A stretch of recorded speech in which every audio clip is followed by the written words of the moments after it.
तुमके बैठे रहते हैं, लेकिन उन कारों की रक्षा करने का काम भी वही बहादुर और वो शेर करते हैं। तो चलो, बहादुर हैं जो शेर हैं, जो अपनी जिम्मेदारियों को समझ रहे हैं, वो लड़ रहे हैं और आखिर तक लड़ते रहेंगे साथियों। लड़ना पड़ेगा साथियों। आज भी हम यहां तक अगर पहुंचे हैं तो वो लड़कर ही पहुंचे हैं। हम बिना लड़े आज तक हमें कुछ मिला नहीं। तो इसलिए साथियों, संघर्ष हमको करना पड़ेगा। और अब एक तीसरा उदाहरण देता हूं कि जो तानाशाह सरकार किस तरह से झुकी, वो किस तरह से घुटनों पर आई, वो है किसान आंदोलन। आप सबने देखा किसान आंदोलन। देश में 13 महीने किसान आंदोलन चला। हम कंधे से कंधा और कदम से कदम मिलाकर उस आंदोलन में रहे। एफआईआर भी हुई, मेरे खिलाफ भी मुकदमा हुआ, लेकिन मैं डरा नहीं। और मैंने अपने किसान भाइयों से कहा, किसी को भी घबराने की जरूरत नहीं है। सारे मुकदमे मैं लड़ूंगा, फिर ही लड़ूंगा, और दावा करता हूं कि किसी एक की भी सजा होने नहीं दूंगा। आज तक पुलिस बुलाती रही, हम कहीं नहीं गए। हमने पुलिस को कह दिया, लिख के दिया बाकायदा, पुलिस को पूछताछ करनी है, यहां जाए आंदोलन में, हम नहीं जाएंगे उसके पास में। ना पुलिस आई, ना हमारे किसी साथी का भी कोई बाल बाका कर पाए। और 13 महीने बाद, हालांकि मैंने इसकी घोषणा इससे 9 महीने पहले ही, जब रुद्रपुर में बहुत बड़ी किसान रैली हुई थी, उसी किसान रैली में मैंने कहा था कि सरकार की इतनी औकात नहीं है कि किसी कानून वापस न ले, उसे लेने ही पड़ेंगे। और 13 महीने बाद सरकार ने कानून वापस लिए।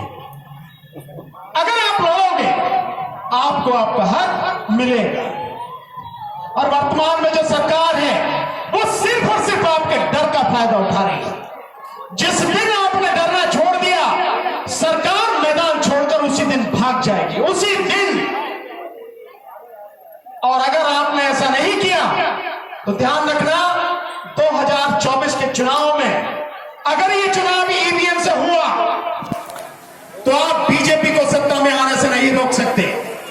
और अगर बीजेपी सत्ता में 2024 के चुनाव में आई, उसके बाद इस देश में कुछ बचेगा नहीं। चुनाव बंद, संविधान खत्म, लोकतंत्र खत्म। आज जो आप ये घूम लेते हो ना, आज जो आप जो भी कुछ बोल लेते हो, कहीं भी आ जाते हो, कुछ भी कर लेते हो, सब बंद हो जाएगा।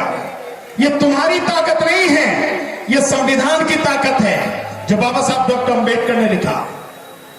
ये संविधान की ताकत है कि तुम सरकार के खिलाफ बोल भी पाते हो।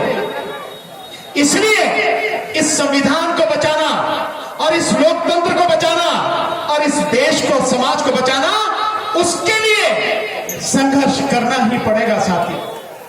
और इसीलिए हमने सुंदर नगरी से अपनी पार्टी की शुरुआत करी है दिल्ली में। आप कहोगे सुंदर नगरी से ही क्यों? मैं तो यही कहूंगा कि सुंदर नगरी ही इस दिल्ली का इतिहास रचती है। सलीमपुरिया साहब कहा गए, सलीमपुरिया साहब, भाई आप भी सारे तो लोग थे जिन्होंने यहां इस देश में जो सबसे बड़ा जो झूठा है, उसके बाद में दूसरे नंबर का झूठा है छोटा रिचार्ज केजरीवाल, उसको तुम्ही ने तो बना के भेजा भाई, सुंदर नगरी के तो लोग हो। और सुंदर नगरी जैसी पहले थी, मैं समझता हूं उससे बेहतर तो नहीं हुई है, बुरी हो सकती है। लेकिन जो लोग यहां से सत्ता में पहुंच के, जिनको आपने सत्ता में भेज दिया, आज उनकी क्या स्थिति है? आज उनकी स्थिति यह है कि आपसे सीधे वो बात भी नहीं करते। और वही केजरीवाल है जिसने अनुसूचित जाति यानी एससी समाज का 50,000 करोड़ रुपया गबन कर रखा है। 50,000 करोड़। ताली बजा लो इस बात पर भी, गबन कर रखा है, इस पर ताली बजा लो। अब इसमें तो शर्म करनी चाहिए। जिस आदमी ने आपके हक का 50,000 करोड़ रुपया गबन कर रखा है, और दिल्ली हाई कोर्ट में भाई महमूद पराचा ने उसके खिलाफ मुकदमा डाल रखा है कि एससी सम्मेलन का पैसा जो कहां है, लाओ से दे। अगर वो पैसा आपकी भलाई के लिए लग गया होता तो सुंदर नगरी वाकई में सुंदर नगरी हो गई होती। इस दिल्ली में जितनी बुरी हालत है कॉलोनियों की, आप कहीं चले जाओ, चाहे मुस्तफाबाद में चले जाओ, चाहे करावल नगर में चले जाओ, चाहे सुन्ना नगरी में हो, चाहे आप सीरमपुर में हो, चाहे सीमापुरी में हो, और आगे चले जाओ, वेलकम में चले जाओ, कहीं भी जितनी बुरी हालत है, इस सब के लिए जिम्मेदार कौन है? यही सरकार है।